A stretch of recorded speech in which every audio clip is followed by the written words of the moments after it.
everyone, please first don't skip this video. This is about for 10th class students. Exactly 30 days లో public exams start అయిపోతున్నాయి. So ఆ exams రాసే స్టూడెంట్స్కి ఎంత tension ఉంటుందో అలాగే మాలాంటి టీచర్స్కి అంతే టెన్షన్, పేరెంట్స్కి అంతకంటే ఎక్కువ టెన్షన్ ఉంటుంది. సో ఇవన్నీ దృష్టిలో పెట్టుకొని ఇప్పుడు ఎవరైతే 10th చదువుతున్నారో వాళ్ళందరూ కొంచెం ఈ 1 month కష్టపడి చదవండి. ఈ 30 days ఎంతో విలువైంది. ఎగ్జామ్స్ అంటే భయం కాదు, ఎగ్జామ్స్ అంటే నీ లక్ష్యాన్ని చేరుకునే మొదటి అవకాశం. నువ్వు కష్టపడి చదివినట్లయితే నువ్వు చదివిన చదువు ఎప్పటికీ వృధా కాదు.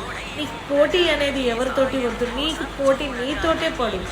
ఒక 1 hour ఫోకస్డ్గా చదివితే 5 hours టెన్షన్ కంటే ఎంత విలువైనది. ఈ 30 days ఫోన్కి దూరంగా ఉండండి. ఫోన్కి దగ్గర అయితే నీ ర్యాంకుకి దూరంగా ఉంటావని గుర్తుపెట్టుకో. నువ్వు కనుక ఈ 30 days రెగ్యులర్గా చదివే అలవాటు ఉంటే నువ్వు విజయానికి చేరుకుంటావు.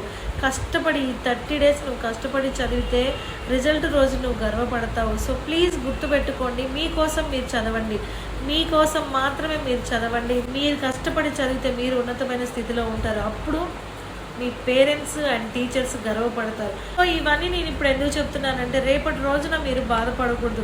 అయ్యో ఆ రోజు నేను కష్టపడి చదివి ఉంటే ఈరోజు నేను ఈ స్థితిలో ఉండేవాడిని కాదు కదా అని మీరు అనుకోవద్దు.